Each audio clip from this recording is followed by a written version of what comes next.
점점 강성하여 가니라 라는 제목으로 함께 하나님의 말씀 나누겠습니다. 나무들 중에 1년 44철 푸른 나무를 상록수라고 합니다. 상록수는 항상 푸르른데, 그리고 항상 자라나는데, 그 주위의 여건 때문이 아니라, 상황 때문이 아니라 상록수이기 때문에 항상 푸르고 자라납니다. 예수 믿는 사람도 마찬가지예요. 예수 믿는 사람이 예수 믿는 사람이라고 하면 점점 강성해 갑니다. 점점 강해져요. 점점 영향력이 있어져요. 내가 하나님 앞에 진실하고 신실하게 살아간다라고 하면 내 상황이 문제가 되지 않습니다. 내 여건이 문제가 되지 않습니다. 늘 문제가 되는 건 뭡니까? 나의 인격이 문제고, 나의 됨됨이가 문제고, 내 자신이 문제가 되는 거죠. 상록수가 아니고 상록수답지 못하기 때문에 푸르지 못한 거죠. 때로는 눈이 와서 눈이 덮여서 푸르게 안 보일 수도 있습니다. 그런데 그 눈 때문에 오히려 상록수가 더 멋있죠. 더 아름답죠. 우리의 인생도 마찬가지입니다. 비바람이 올 수도 있습니다. 눈이 올 수도 있습니다. 그런데 그건 문제 아니에요. 오히려 그것으로 인해서 우리의 믿음이 더 빛이 나고 내 신앙생활이 더 빛이 난다는 것을 우리의 마음속에 반드시 기억했으면 좋겠습니다. 사람은 태어날 때부터 약자로 태어납니다. 무엇을 의미합니까? 누군가의 은혜가 필요하다는 겁니다. 돌봄이 필요하다는 거예요. 영적으로도 마찬가지입니다. 처음 예수 믿으면요, 믿음이 약하고요. 그래서 믿음의 선배들, 그리고 주위 사람들의 도움이 필요합니다.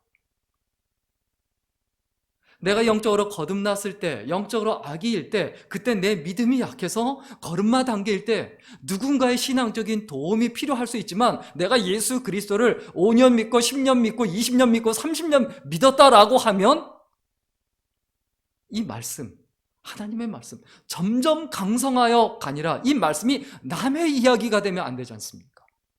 이게 내 이야기여야 되지 않습니까? 근데 이게 남의 이야기라는 거예요. 그냥 다윗의 이야기라는 거예요. 이게 우리들의 안타까운 모습일 수 있다는 거죠. 사울의 집안은 점점 더 약해지고 사울은 점점 더 쇠약해졌지만, 다윗의 집안은 점점 더 강해지고 다윗은 점점 더 강성해져 갔다. 왜 그렇습니까? 다윗이 진짜 크리스천이기 때문에 그래요. 진짜 하나님의 사람이고 하나님의 백성이기 때문에 그래요. 다른 이유 없어요. 내가 이 땅에 살아가는 동안에 점점 강성해지고 점점 잘 되는 이유가 있다. 그 이유는 딱 하나입니다. 내가 하나님의 사람이기 때문에 그래요. 내가 하나님의 백성이기 때문에 그래요. 그런데 우리가 그 사실을 계속 망각하죠. 하나님의 사람, 하나님의 백성, 하나님의 일꾼은 어떤 특징을 가지고 있습니까? 다시 말하면 다윗을 보세요. 다윗의 삶과 인생에 어떤 특징을 가지고 있습니까? 그 사람의 특징을 보면, 다윗의 인생의 특징을 보면 어떤 사람이 강성하는가, 어떤 사람이 진짜 하나님의 사람이고 하나님의 백성인가, 이것을 구별할 수 있게 됩니다. 사울이란 사람이 하나님을 안 믿은 사람이 아니에요. 하나님을 안 믿었던 게 아니고요, 그 믿음이 자라지 않았던 거예요. 그러나 다윗은 어떻습니까? 원래 믿음이 약했지만은 많은 어려움이 있고 고통이 있고 괴로움이 있고 혼자 목동 생활을 하면서 온갖 위험과 괴로움과 그리고 힘겨움 가운데 하나님을 더욱더 바라보게 되고 하나님만 의지하게 되고 그 가운데 믿음이 성장한 사람이다. 다윗은 오늘 보면 1절부터 3절까지의 말씀을 보면 먼저 어떤 사람이었느냐? 현실에 뿌리 내릴 줄 아는 사람이었어요. 목동이면 목동일 때 목동으로서, 사울의 신하일 땐 사울의 신하로서, 또 하나님의 종일 땐 하나님의 종으로서, 또 어렸을 때 자기 아버지 이새의 아래에 있을 때는 자기 아버지의 아들로서 그 자리에서 변함이 없이 뿌리를 내릴 줄 아는 사람이 바로 다윗이었습니다. 우리들도 마찬가지입니다. 하나님께서 우리에게 맡겨주신 가정, 하나님께서 우리에게 맡겨주신 교회, 하나님께서 우리에게 맡겨주신 사회, 직장, 그 모든 것에서 뿌리를 내릴 줄 아는 사람이 되어야 합니다. 다윗은 하나님께 뿌리 내림으로 어떤 사람이 됩니까? 그 삶 자체가 기도가 돼요. 그 삶 자체가 하나님을 향한 찬양이 돼요. 시편을 보세요. 여호와는 나의 목자시니 내가 부족함이 없으리로다. 무엇을 할 때 이 찬양이 나옵니까? 목동 생활을 할 때예요. 목동 생활이 얼마나 힘겹습니까? 그 떼약볕, 늑대와 싸워야 하고 들짐승과 싸워야 하고 곰과 싸워야 하는 그 가운데서, 그리고 도적대와 싸워야 하는 그 가운데서 여호와는 나의 목자시니 내가 부족함이 없다라고 고백합니다.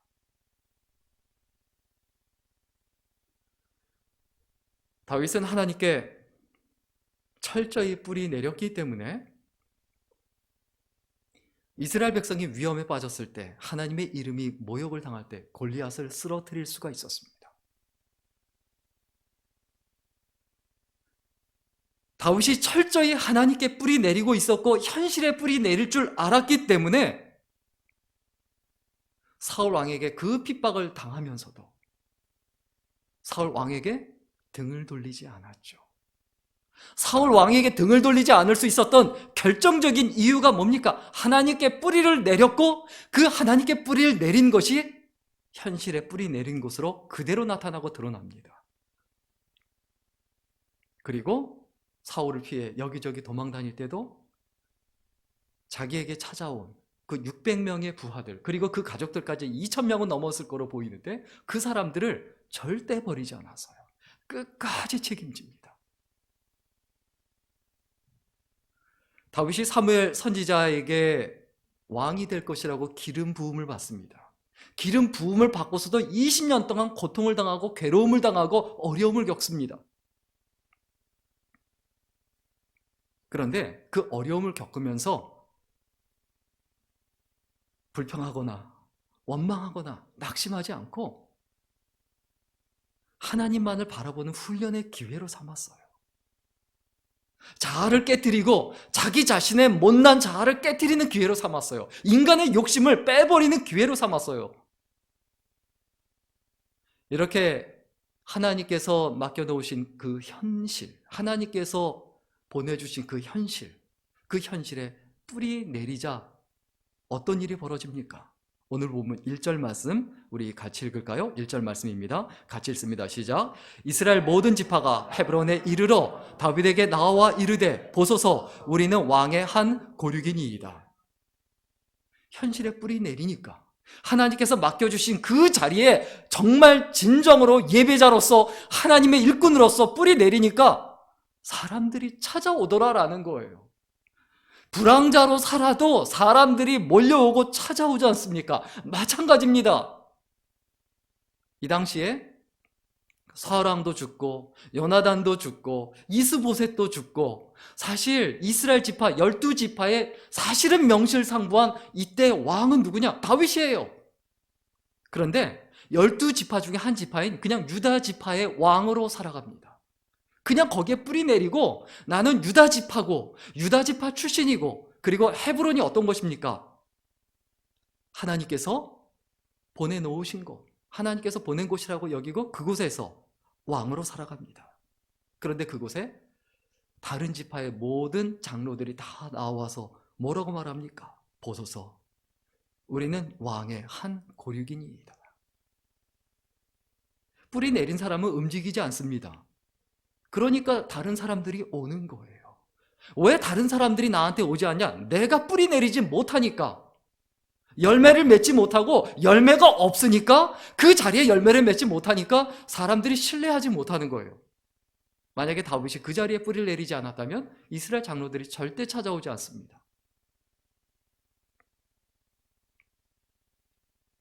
그리고 뭐라고 이야기하죠? 우리는 왕의 한 고륙이니이다. 내가 뿌리 내리고 있으면 어떤 일이 벌어집니까? 나에게 찾아와서 내가 당신과 한 고륙이니이다 라고 말을 하면서 하나가 되고 싶어 해요. 우리 예수 믿는 사람이 어떤 사람이 되어야 합니까? 어떤 사람이 강성해지는 겁니까? 다른 사람들이 나와 하나가 되고 싶어 해야 돼요.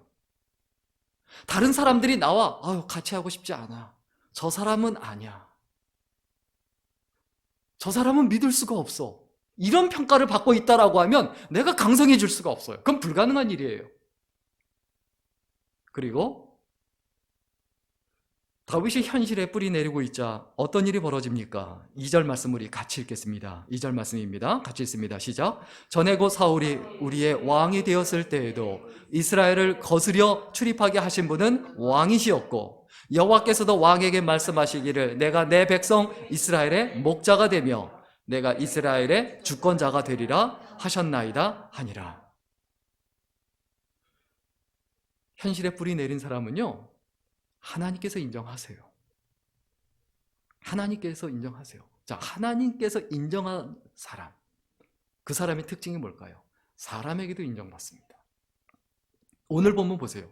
전에 곧 사울이 우리의 왕이 되었을 때에도 이스라엘을 거느려 출입하게 하신 분, 실질적으로 이스라엘을 다스렸던 사람은 누구냐? 바로 왕입니다. 다윗이 당신입니다 라고 이스라엘 장로들이 인정합니다. 그리고 하나님의 말씀을 기억합니다. 사무엘 선지자를 통해서 이스라엘 민족 전체에 선포되었던 말씀이 뭡니까?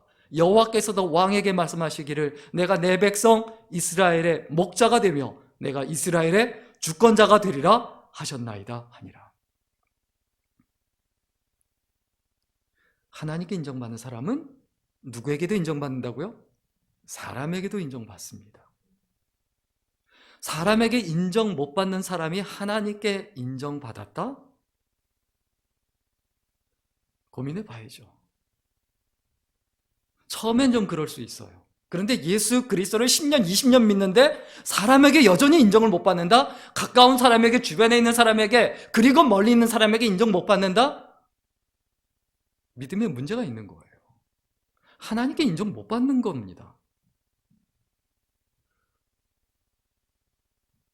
그동안 사실 베냐민 지파를 비롯해서 이스라엘의 많은 지파들이 다윗을 적대시했습니다. 그런데 결국 다윗을 인정하고 다윗에게 찾아갑니다. 그리고 또 현실에 뿌리 내리고 살자 어떤 일이 나타납니까? 현실에 뿌리 내리고 살자. 오늘 보면 3절 말씀 같이 읽을까요? 3절입니다. 같이 읽습니다. 시작. 이제 이스라엘 모든 장로가 헤브론에 이르러 왕에게 나오매 다윗 왕의 헤브론에서 여호와 앞에 그들과 언약을 맺음에 그들이 다윗에게 기름을 부어 이스라엘 왕으로 삼으니라. 자, 다윗에게 기름을 부어 이스라엘 왕으로 삼았다. 무슨 얘기입니까? 결국 현실에 뿌리 내린 사람은 그 주위에 있는 사람, 함께 하는 사람들을 책임집니다. 우리가 예수 믿는 사람으로서 어떤 존재가 되어야 합니까? 하나님의 백성을 책임지는 사람이 되어야 되죠. 다윗 지파 중 한 지파에 불과한 유다 지파의 왕으로서 책임을 다하니까, 거기에 뿌리를 내리고 책임을 다하니까 하나님께서 나머지 12지파도 맡겨주시더라. 바로 이것이 하나님의 역사예요. 우리가 신앙인으로서 다윗처럼 어떤 신앙이 되어야 합니까? 다른 교회를 부러워하고 다른 사람을 부러워하고 그거 의미 없습니다. 우리에게 중요한 건 뭡니까?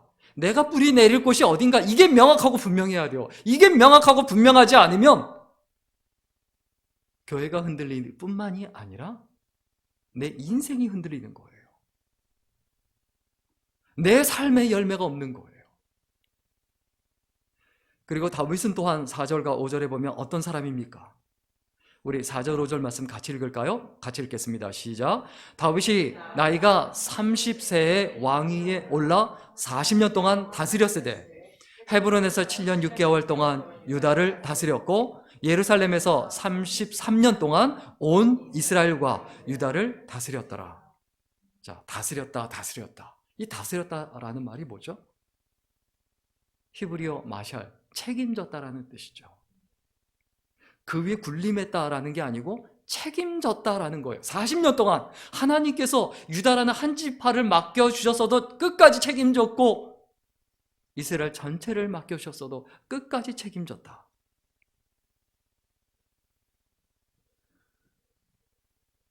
헤브론에서 유다 지파의 왕이 되어서 7년 6개월을 다스렸습니다. 7년 6개월을 책임졌다는 거죠. 헤브론이 어떤 곳입니까? 헤브론이 어떤 곳입니까? 아브라함이 가나안 땅으로 이주해서 처음 장막을 쳤던 곳이에요. 창세기 13장 18절에 보면 거기에 장막을 쳐요.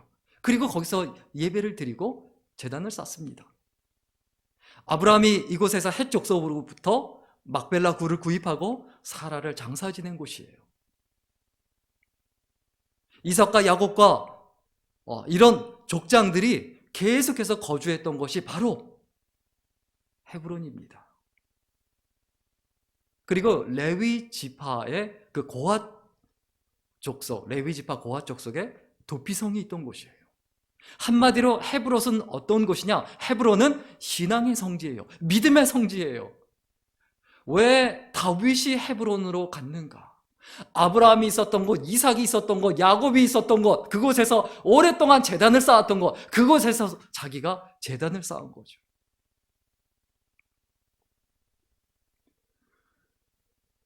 우리는 거하는 모든 것이 예배의 처소가 되도록 해야 합니다. 하나님께 예배드리는 곳, 그것이 어떤 것이든, 내가 돌베개를 베고 자든 아주 푹신하고 편안한 침대에 있든 상관없습니다. 내가 있는 것이 곧 기도 처소요, 예배의 장소요, 하나님을 향한 찬양의 장소가 되게 하는 것, 바로 이것이 믿음의 사람이에요. 우리의 믿음은 사시사철 푸르러야 돼요. 봄, 여름, 가을, 겨울 희노애락과 상관이 없이 사시사철 푸르른 것이 진정한 믿음이지 않습니까? 결국 오늘 본문에 보면 다윗은 어떤 사람입니까? 다윗은 자기가 있는 곳을 예배 처소로 만들고 깨끗하게 하고 거룩하게 합니다. 더러운 것을 깨끗하게 합니다. 다윗은 어떤 사람이냐? 현실에 뿌리를 내리고 그 현실을 책임지고 그 현실, 그 있는 그 자리를 거룩하게 만들 줄 알았던 사람이 바로 다윗입니다. 다윗이 이스라엘 전체의 왕이 되어서 가장 먼저 한 일이 뭘까요? 그 당시 여부스 성이라고 불리던 그 예루살렘 성으로 쳐들어갑니다. 우리 오늘 보면 6절 말씀 같이 읽겠습니다. 6절 말씀 같이 읽겠습니다. 시작. 왕과 그의 부하들이 예루살렘으로 가서 그 땅 주민 여부스 사람을 치려하매 그 사람들이 다윗에게 이르되 내가 결코 이리로 들어오지 못하리라. 맹인과 다리 저는 자라도 너를 물리치리라 하니 그들 생각에는 다윗이 이리로 들어오지 못하리라 함이나. 여부스 사람들이 예루살렘 성에, 그 당시엔 여부스 성이죠, 거기에 살고 있는데 뭐라고 큰 소리 치냐? 너희들은 이 성에 절대 못 들어온다. 이 성 안에 사는 사람들이 귀머거리고 절름발이고 장애인으로 가득 있다 할지라도 너희는 절대 정복하지 못한다. 왜? 그만큼 견고한 성이거든요. 높은 산지에 있고 그것을 무너뜨리려야 무너뜨릴 수가 없는 난공불락의 요새거든요. 가나안 땅에는 원래가 우상 숭배로 가득했습니다.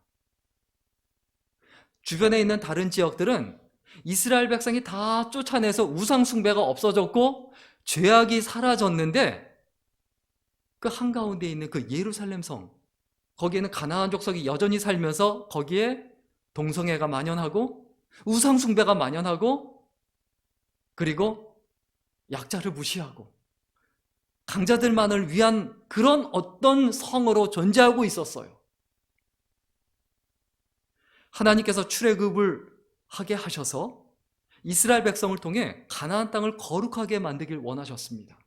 그런데 거룩하게 만들라고 누구에게 맡겨졌느냐? 베냐민 지파에게 맡겨줬던 거예요. 그 예루살렘 성을 베냐민 지파에게 맡겨줬는데 베냐민 지파가 성경에 보면 어떻다고 되어 있습니까? 호전적이라고 했어요. 대단히 강하다고 했어요. 그런데 그 여부수성 사람들과 타협을 하죠. 그냥 살게 놓아두죠. 사사기 1장 21절에 이렇게 기록되어 있습니다. 우리 같이 읽겠습니다. 사사기 1장 21절입니다. 같이 읽습니다. 시작. 베냐민 자손은 예루살렘에 거한 여부수 사람을 쫓아내지 못하였으므로 여부수 사람이 베냐민 자손과 함께 오늘날까지 예루살렘에 거하더라. 사사시대를 거쳐 출애굽과 그리고 사사시대를 거쳐서 언제까지요? 다윗 때 이르기까지 그 사람들을 쫓아내지 못한 거예요. 그 땅에서 우상 숭배를 제거하지 못한다는 거예요. 그리고 결국 어떠한 일까지 벌어집니까? 여부수 족속이 다윗에게 뭐라고 조롱하며 말합니까? 네가 이리로 들어오지 못할 거다. 소경과 절뚝발이라도 너를 물리치리라. 우습게 여기는, 이스라엘 백성을 우습게 여기는 그 자리에 있게 된 거예요. 베냐민 지파가 그 땅을 정복하지 못하고 거룩하게 만들지 못하자 그 사명이 사울 왕에게서 다윗에게로 넘어간 겁니다. 사울 왕이 모든 전쟁에서 이기고 승리했지만 여부수 족속은 쫓아내지 못했어요. 하나님께서 본래 우리 사람을 지으시면서 창세기 1장 26절에 뭐라고 말씀하셨습니까? 생육하고 번성하여 땅에 충만하라, 땅을 정복하라. 문화명령이라고 하죠. 하나님께서 우리에게 맡겨주신 사명, 땅을 거룩하게 하라는 거예요. 그런데 다윗이 이 베냐민 지파에게 맡겨졌던 여부수 성을 제일 먼저 치러 갑니다. 불가능한 일인데 그것을 치러 가요. 그래서 어떻게 합니까? 우리 7절 말씀 같이 읽겠습니다. 7절 말씀입니다. 시작. 다윗이 시온 산성을 빼앗았으니 이는 다윗 성이더라. 예루살렘 그곳에 시온산이 있습니다. 그 시온 산성을 빼앗습니다. 여부수 산성이었는데 그것을 시온 산성으로 만들어요. 거룩한 장소로, 우상 숭배하던 장소를 거룩한 장소로, 예배하는 장소로 만들어버려요. 이게 다윗이에요. 이게 다윗의 영성이에요. 이게 다윗의 믿음이에요. 바로 이것이 크리스천의 믿음이 되어야 한다는 거죠. 우상 숭배의 장소를 신앙의 성지로 만들어버리는 사람, 그 사람이 바로 다윗이었죠. 그 능력이 바로 거룩의 능력이에요. 예루살렘 성은 주위가 깊은 골짜기로 되어 있습니다. 그리고 고지대에 있었기 때문에 난공불락의 요새예요. 그런데 오늘 본문 말씀, 우리 8절 말씀 같이 읽겠습니다. 8절 말씀 같이 읽습니다. 시작. 그날에 다윗이 이르기를 누구든지 여부스 사람을 치거든 물 깃는 대로 올라가서 다윗의 마음에 미워하는 다리 저는 사람물과 맹인을 치라 하였으므로 속담이 되어 이르기를 맹인과 다리 저는 사람은 집에 들어오지 못하리라 하더라. 다윗이 그 예루살렘 성을 정복을 할 때 어떻게 정복했느냐? 물 깃는 대로 올라가서 이렇게 이야기합니다. 남쪽에서 높은 곳에서 물이 들어오도록 수로를 만들어 놨어요. 그게 땅에서부터 한 12m 정도가 돼요. 굉장히 높은 높이죠. 근데 그거를 사람들이 잘 몰라요. 모르게 숨겨놨어요. 그런데 다윗이 그것을 찾아내서 거기로 올라가서 그 수로로 거기로 기어 들어가서 그 땅을 정복하게 합니다. 이 공동 번역에 보면요, 이 8절 말씀이 이렇게 되어 있습니다. 그날 다윗은 이런 명령을 내렸다. 누가 여부수인을 치려느냐? 물을 길어 올리는 바위 벽을 타고 올라가 절름발이와 소경 등을 쳐라. 본인들이 절름발이고 소경이라 할지라도 여기를 쳐부수지 못한다라고 말했으니까, 본인들이 본인들에 대해서 소경이고 절름발이라고 말했으니까 그냥 소경, 절름발이 취급을 하고 거기로 기어 들어가서 그 성을 정복한 거예요. 예루살렘 성을 함락은 못 시키거든요. 무너뜨리진 못하거든요. 거기를 뚫고 들어간 거죠. 실제로 이 수로를 1886년에 시크라는 그 고고학자가 원래 있다라는 그 존재를 확인을 했습니다. 근데 확인하면 뭐합니까? 그걸 탐사를 못했죠. 워낙 절벽 가운데 있고 그러니까 구멍이 하나 있는데 그게 있구나, 성경이 맞구나. 그런데 1967년에 찰스 워런이라는 사람이, 원래 이 사람이 장교였고 그리고 등반가였습니다. 근데 이 사람이 그것을 발견합니다. 다시 발견하고, 그래서 그 사람이 발견했기 때문에 그 워런 수로라고 이렇게 부릅니다. 그래서 이곳을 어떻게 올라가느냐, 이 사람이 원래 등반가였기 때문에 절벽을 타고 올라갈 줄 알았거든요. 그래서 절벽을 등반하는 방법으로 12m로 올라가서 그곳으로 기어 들어가 본 거예요. 한참 기어 들어가 보니까 약간 큰 공간이 나오고 이렇게 돔처럼 이렇게 돼 있대요. 거기 보니까 옛날에 사용하던 토기 그릇이 있었대요. 사람이 거기 머물렀다는 거죠. 그래서 멀리 보니까 희미하게 불빛이 보여서 계속 그곳으로 기어 들어가 보니까 예루살렘성 한 복판에 이르게 되더라. 이게 고고학자들에 의해서 실제로 발견이 된 겁니다. 우리가 이 땅에 살아가는 동안에 답이 없는 것 같지만요, 그렇지 않습니다. 여푸스 족속이 자기들이 생각하기에는 예루살렘 성이 절대 무너지지 않을 것이다 라고 자신했지만 그렇지 않아요. 우리들도 마찬가지입니다. 하나님의 능력이 우리의 삶에 나타날 때 무너질 수 없는 것이 무너져요. 세워질 수 없는 것이 세워져요. 이게 우리의 삶이고 우리의 인생이어야 되지 않습니까? 그래서 다윗이 그곳을 정복합니다. 우리 9절 말씀 같이 읽겠습니다. 9절 말씀 같이 읽습니다. 시작.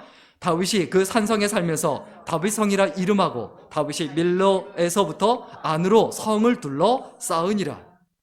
다윗이 그 산성에 살면서 그 이름을 여부수성에서 무엇 성으로 바꿨다고요? 다윗성으로 바꿔버립니다. 그리고 다윗이 어떻게 했다고요? 밀로에서부터 안으로까지 성을 둘러 쌓았다라고 했어요. 이 밀로가 뭐냐면 성 외곽에 있는 요새예요. 또 다른 요새예요. 더 단단한 요새예요.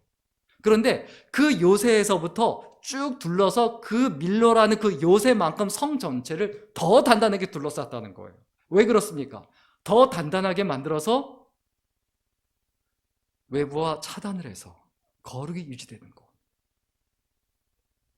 하나님을 향한 예배가 흔들리지 않는 예루살렘 성, 시온 성으로 만들었다는 거예요. 시온 성, 예루살렘 성의 별명이지 않습니까? 하나님을 향한 예배의 장소로 만든 사람. 이게 바로 현실에 뿌리 내린 사람의 진정한 영성이고 점점 강성해가는 사람의 전형적인 특징이죠. 오늘 말씀 정리하고 마치겠습니다. 현실에 뿌리 내리며 그리고 현실을 책임지고 그리고 현실을 거룩하게 하는 사람에게는 어떤 일이 일어납니까? 10절에 있는 말씀입니다. 우리 같이 읽습니다. 시작. 만군의 하나님 여호와께서 함께 계시니 다윗이 점점 강성하여 가니라. 첫 번째, 현실에 뿌리 내리고 살자. 어떤 일이 나타납니까?